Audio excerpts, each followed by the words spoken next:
Hola, ¿qué tal? Mi nombre es Laura Ortega y el día de hoy te voy a explicar la guía del área 2 del apartado de física que inicia con la pregunta número 1, la cual dice que durante 15 segundos un motociclista se desplaza a 20 metros por segundo, después durante 20 segundos se mueve a 15 metros por segundo, posteriormente se detiene durante 25 segundos y finalmente durante 18 segundos se traslada a 10 metros por segundo. Con base en estos datos hay que calcular rapidez media. Si recordamos, la rapidez media funciona como la distancia total entre el tiempo total. Para esto podemos usar nuestro famosísimo triangulito de la física que dice que la distancia es igual a la velocidad por el tiempo. Si a ustedes les funcionan las mnemotecnias y asociar cosas con otras cosas, por ejemplo, este triangulito lo pueden asociar con que Diosito lo ve todo, y así funciona para poder recordar todo respecto a velocidad, distancia y tiempo. Entonces, con esto nosotros podemos calcular, por ejemplo, las distancias. La distancia dice que es la velocidad por el tiempo. Entonces, sería 15 por 20. No, lo voy a anotar aquí, 15 por 20. Y luego por 20 segundos, 15 otra vez. 20 por 15. Y luego se recorre 18 y 10, ¿no? Entonces serían 18 por 10. Y multiplicamos. 15 por 20 son 300, 20 por 15 son 300 y 18 por 10 son 180. Si sumamos esta información, tenemos que son 780 y esta es la parte de la distancia, entonces serían metros. Para el caso del tiempo, nada más tendríamos que sumar el tiempo. Serían estos 15 segundos, estos 20 segundos, también los segundos que se detiene, porque también es parte del trayecto, y los 18 segundos. Entonces serían 15, 20, 25 y 18.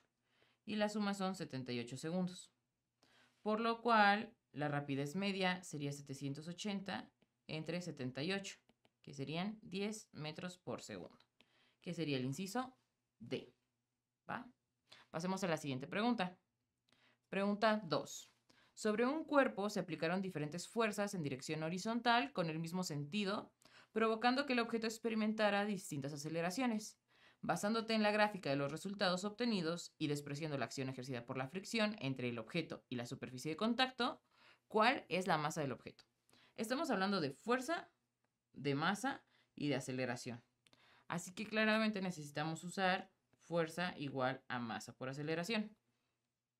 Pero como nos preguntan la masa, recordemos que para poder obtener la masa solamente pasamos la aceleración dividiendo.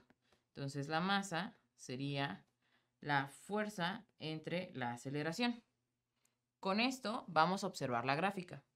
En la gráfica, ¿qué nos conviene? Que el número de abajo, es decir, la aceleración, sea un número entero fácil de dividir. Por ejemplo, 1. Entonces vamos a checar en la gráfica en la aceleración igual a 1.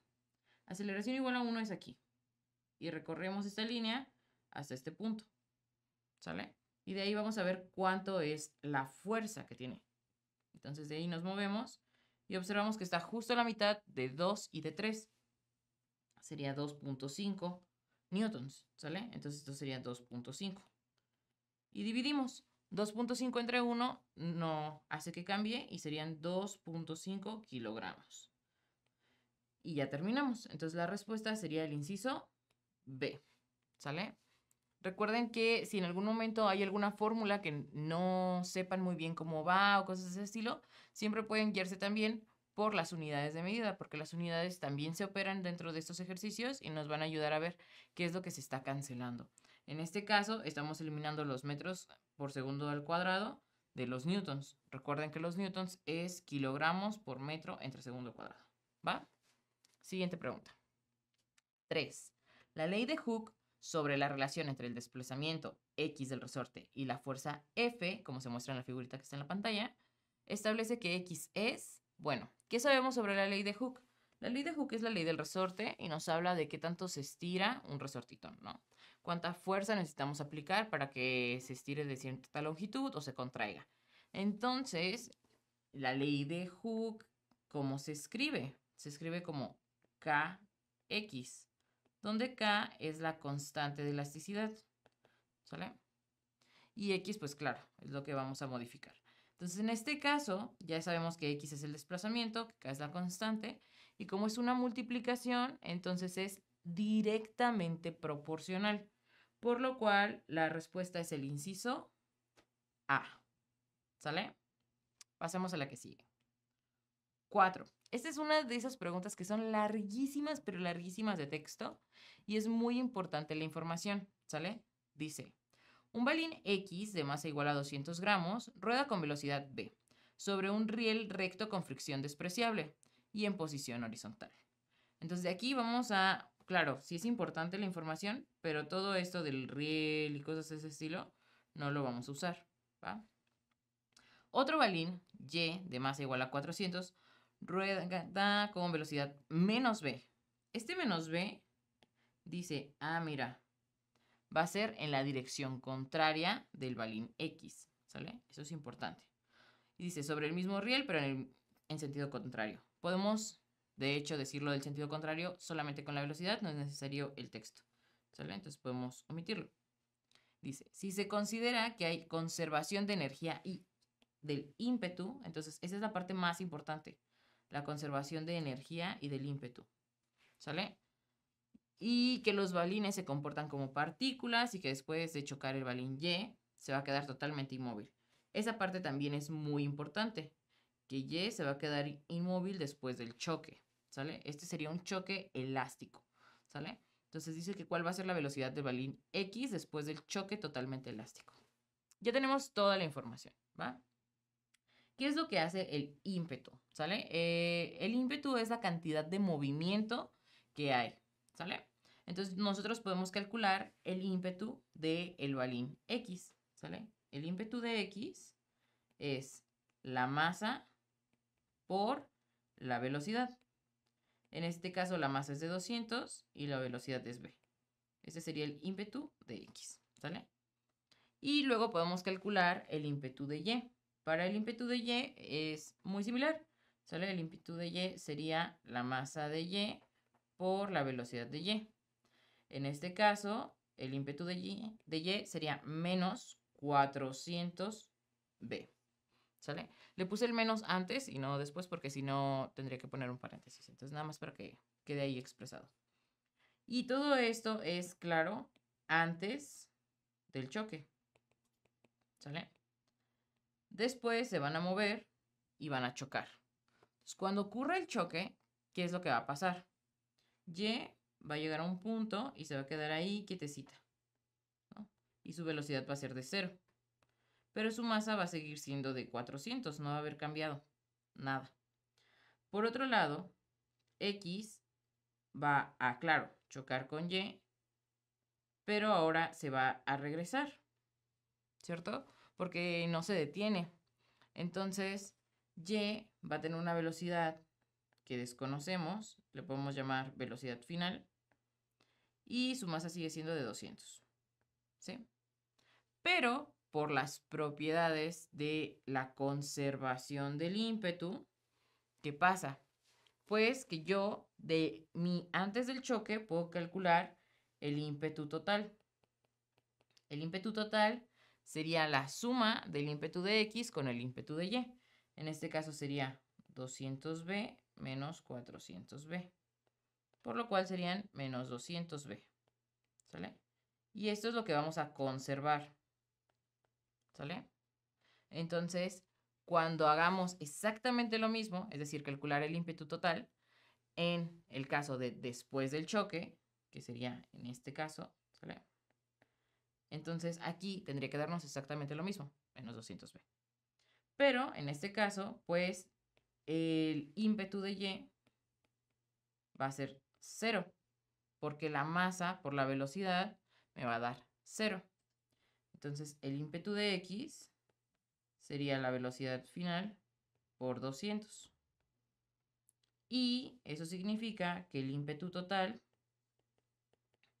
sería 200 BF igual más 0, ¿no? Le voy a poner el 0 para que no se nos olvide. Igual a menos 200B.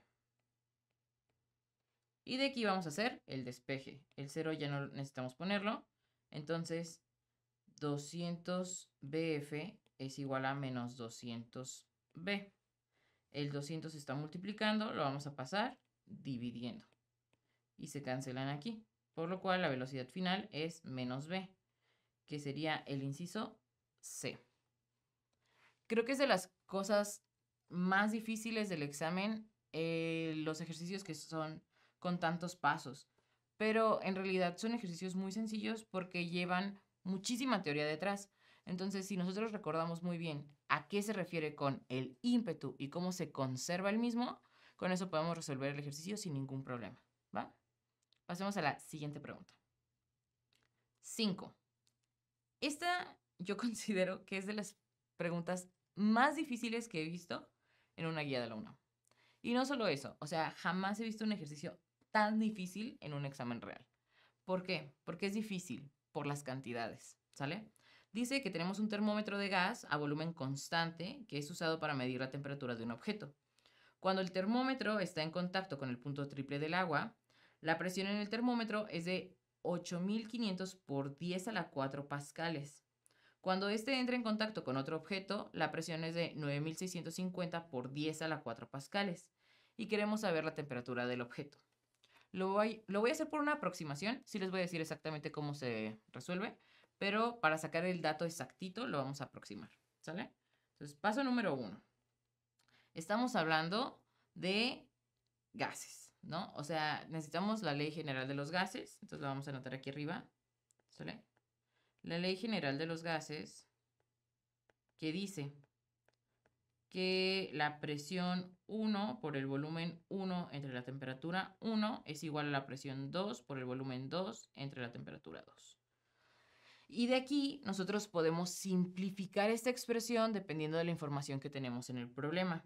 En nuestro problema dice que el volumen es constante. Entonces podemos despreciar esa información y quedarnos con que la presión 1 entre la temperatura 1, perdón, es igual al volumen, a la presión 2 entre la temperatura 2. Sí.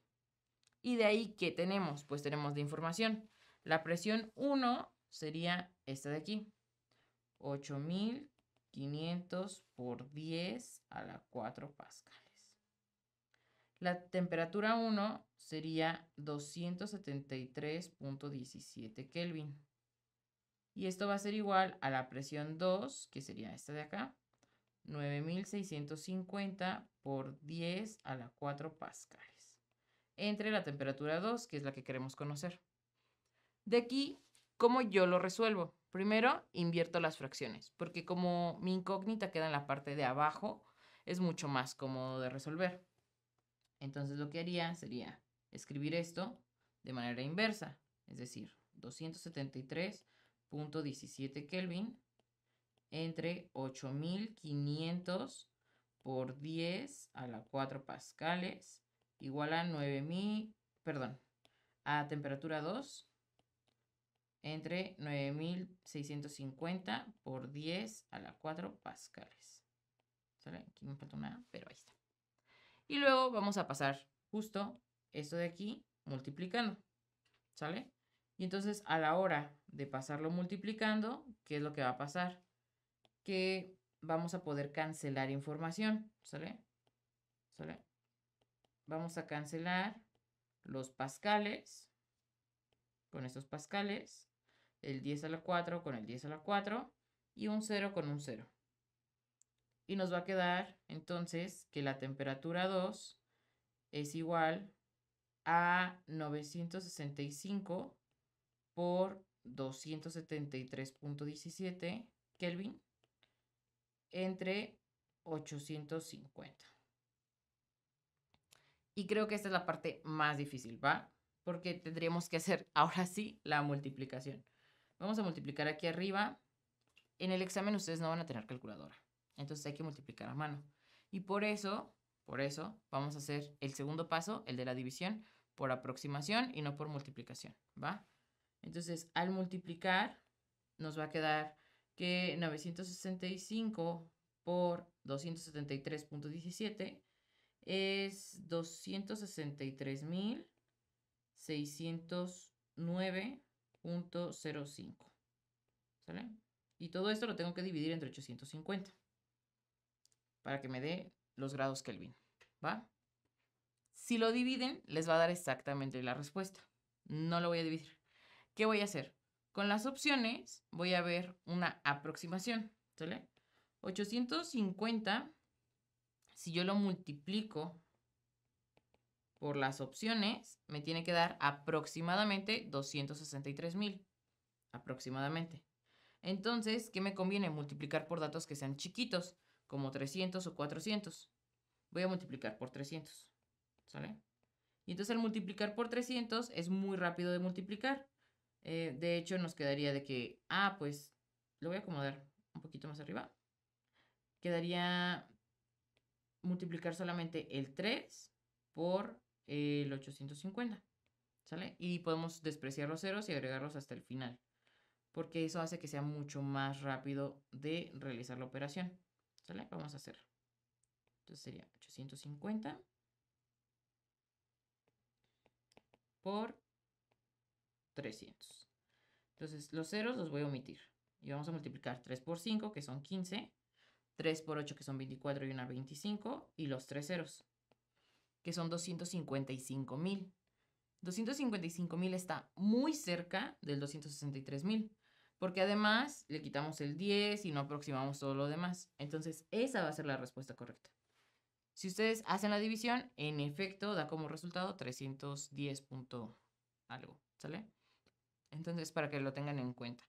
A veces es mucho más rápido hacer una aproximación que divisiones así de grandes, porque esta división ya es demasiado, ¿sale? Pasemos a la pregunta 6. Después de una pregunta bien difícil, en la 5, la 6 se siente muy tranquila para el corazón, porque habla sobre la teoría cinética de los gases. Y no solo eso, la podemos resolver sin necesidad de recordar la teoría cinética de los gases. ¿Por qué? Porque habla sobre la temperatura. Dice que la teoría cinética predice una temperatura para la cual todas las partículas del gas cesan su movimiento aleatorio. Si nosotros recordamos las leyes de la termodinámica, hay una ley que es la del cero absoluto. Y la ley del cero absoluto dice que en ese momento todo se va a detener. Ya no se van a mover las partículas y que va a ser lo más frío que se puede existir, ¿no? O sea, y es una teoría, o sea, decimos que eso podría pasar. No ha pasado porque todavía no se realiza en la práctica, pero es algo que podría pasar. Entonces la temperatura serían 0 grados. ¿0 grados en qué? En grados Kelvin, ¿sale? Recuerden que siempre el cero absoluto es en Kelvin, ¿sale? Pasemos a la siguiente pregunta. 7. Esta es una pregunta sobre una cuerda y sobre la longitud que esta va a tener, ¿sale? Entonces, en este caso, ya tengo seleccionados los datos importantes, que son los 10 centímetros, ¿sale? De la longitud y el periodo, que son los 2 segundos. Y podemos usar el triangulito del que hablábamos en la primera pregunta, ¿sale? De que la distancia y la velocidad y el tiempo. Entonces, en este caso quiero la velocidad, sería la distancia del tiempo, que sería 10 entre 2, que son 5 centímetros por segundo. Y por eso la respuesta sería el inciso C. ¿Sale? Pasemos a la 8. El caso de la 8 yo creo que es de mis ejercicios favoritos porque es muy teórico. Las preguntas que son muy teóricas son muy cómodas en el examen, ¿sale? Dice que tenemos una esquina de, por ejemplo, una calle, ¿no? De que está la esquina de la calle. Y aquí están dos personas que están platicando. Y hay una tercera persona a la vueltita que está ahí, escuchando la conversación que se tiene, ¿sale? Y que cómo se llama este fenómeno.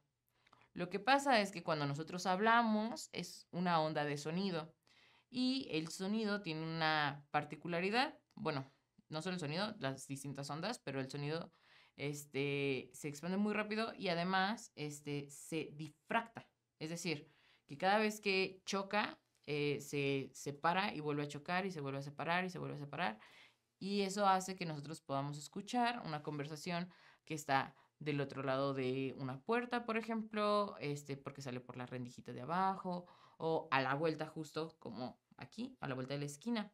Entonces la respuesta es el inciso B. Muy bien. En la pregunta 9 tenemos un circuito que consta de una pila con voltaje conocido, que es V volts, y 4 resistores que están conectados en serie. Y estos presentan la misma resistencia desconocida, R ohms. Si por el circuito circula una corriente que conocemos de I amperes, ¿qué expresión nos sirve para calcular el valor de R? Podemos hacer un dibujito de cómo funciona el circuito, ¿sale? Tenemos aquí que son V voltios. Dibujamos nuestro primer resistor, otro resistor, otro resistor y otro resistor, ¿sale? Y entonces aquí está el resistor 1, el 2, el 3 y el 4. Y dice que por todo circula la misma resistencia. Entonces serían R, R, R y R. Y sabemos que la corriente es de I. ¿Sale? ¿Qué más sabemos? Pues la ley de Ohm. ¿Sale?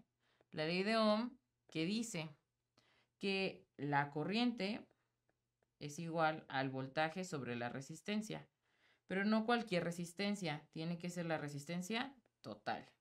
Entonces, paso número 1. Calcular la resistencia total. La resistencia total de un circuito en serie es la suma de cada una de las resistencias. En este caso, como todas las resistencias son iguales, la resistencia total sería 4R. Paso número 2. Vamos a sustituir. Sería I es igual a B entre 4R. Vamos a hacer el despeje. Primero vamos a cambiar estos de posición. Entonces sería 4 veces la resistencia es igual al voltaje entre la corriente. Y el 4 que está multiplicando lo podemos pasar dividiendo. Entonces la resistencia sería el voltaje entre 4 veces la corriente, que sería el inciso D. Y con eso terminaríamos ese ejercicio, ¿va? Vamos a pasar a la pregunta 10. Dice, el orden creciente de la longitud de onda para el color azul, el verde, el rojo y la luz amarilla es. Cuando se trata de longitud de onda, podemos pensarlo como el arco iris. Incluso aunque no sea longitud de onda, podría ser también por la frecuencia. Y creo que funcionaría de la misma manera. Nada más hay que tener cuidado. Hay que recordar que la longitud de onda y la frecuencia son inversas. ¿Sale? Entonces, lo primero es cómo está acomodado el arco iris, ¿no? Un arco iris normal de toda la vida, pues tiene un orden, ¿no? Es el violeta, y luego está el índigo, después estaría el azul, luego verde, amarillo, anaranjado y rojo. También lo pueden pensar cómo va el gradiente, ¿no? O sea, si toman un color y lo van difuminando, hacia dónde se va la difuminación, ¿no? De azul es muy natural pasar a verde o a violeta, dependiendo de hacia dónde nos estemos moviendo, ¿no? Y ya de aquí, pues, ¿qué onda con la longitud? Entre más rojo, ¿sí? Más cercano al rojo, esta sería una mayor longitud. Y el violeta sería el de menor longitud. Dice que lo tenemos que acomodar en orden creciente, es decir, de menor a mayor. Entonces, primero está el azul, y luego el verde, luego el amarillo y hasta el final el rojo. Entonces, el que empieza con Z sería la D, que esa sería la respuesta correcta. Hay que tener mucho cuidado de que no se vayan a ir con la finta de que empieza con azul, entonces va a ser A de azul. Hay que recordar qué notación nos dio el ejercicio, que azul es con Z. ¿Sale? Muy bien, pasemos a la pregunta 11. 11. La presión atmosférica en el Everest disminuye comparada con la del nivel del mar. ¿Por qué? Por la columna de aire. ¿Sale? Supongamos que aquí está una montañita. ¿Sale? Y aquí una persona. Y aquí está otra persona a nivel del mar, ¿no? Entonces, hay una columna de aire sobre la cabeza de esta personita, que llega hasta aquí, supongamos. Y sobre esta otra personita está también una columna de aire, pero esta es mucho más grande, ¿sale? Esta de aquí es mayor, ¿sale? Entonces, si la columna de aire, ¿sale? Aquí es esta, es menor, entonces la presión atmosférica también va a ser menor, ¿sale?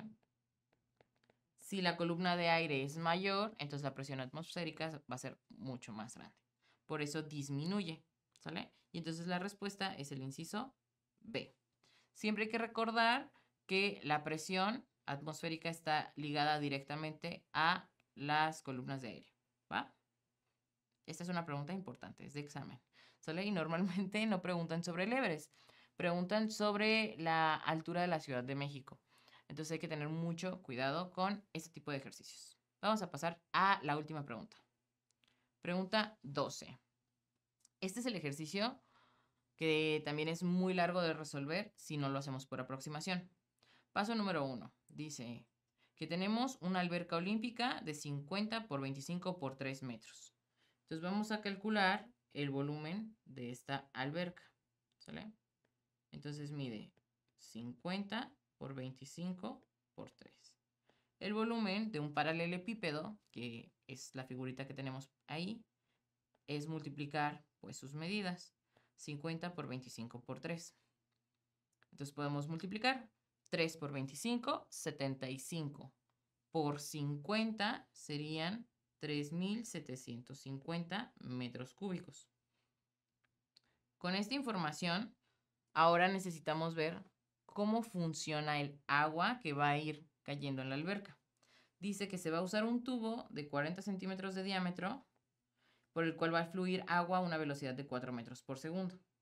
Entonces, es como una tubería, ¿no? Esta es la tubería de esta forma. Y claro, el diámetro es de 40 centímetros. Entonces el radio sería de 20 centímetros, que serían 0.2 metros. ¿Y qué más? Bueno, pues podemos calcularlo por segundo para que sea mucho más fácil, ¿sale? Aquí dice que son 4 metros, ¿sí? Por segundo. Es decir, en un segundo, la distancia que recorre el agua es de 4 metros. Entonces, si cortamos, por ejemplo, este tubo aquí y esto mide 4 metros, esto de aquí, lo de adentro de ese tubito, ese volumen, es lo que cae en la alberca cada segundo. Ese volumen, ¿sale? Entonces vamos a calcular el volumen de ese tubo. El volumen sería 0.2 al cuadrado por pi por 4. 0.2 al cuadrado es 0.04. Lo multiplicamos por 4 y luego por pi, que sería 0.16 pi.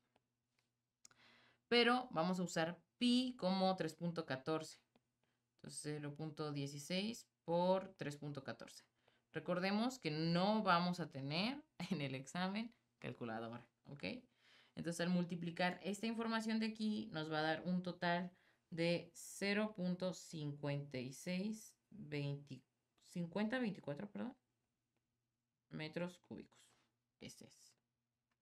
¿Sale? Esto es por segundo. ¿Sí? Y yo ya tengo mi volumen total, que es este de aquí. Entonces vamos a hacer una aproximación. Es más o menos 0.5 metros cúbicos por segundo. Más o menos medio metro cúbico. ¿Sale? Entonces vamos a hacer una aproximación de que el tiempo sería aproximadamente 3.750 entre 0.5. ¿Sí? Segundos, obviamente. Entonces, de aquí el resultado sería aproximadamente 7.500 segundos. Pero las opciones dice que están en horas. Entonces tenemos que pasarlo a horas. Nosotros sabemos que en una hora hay 3.600 segundos. Entonces, el tiempo, las horas, serían 7.500 entre 3.600. Eliminamos los ceros. ¿Y qué sabemos? pues que 36 por 2 son 72. Entonces esto es aproximadamente 2 horas. Y en las opciones, la que tiene 2 horas y poquitito más es el inciso D. Y esa sería la respuesta, ¿sale? Entonces, todo irlo aproximando, de que, lo redondeé para no usar tantos decimales y cosas así. Porque no tenemos el tiempo para hacer toda la operación con todos los decimales en el examen real, ¿sale? Entonces, considérenlo. Y eso sería todo por mi parte de la parte de física del área 2. Si tienen alguna duda, lo pueden dejar en los comentarios. Vamos a estar al pendiente. Y espero que les vaya muy, muy, muy bien en todo su proceso para ser admitidos en la UNAM.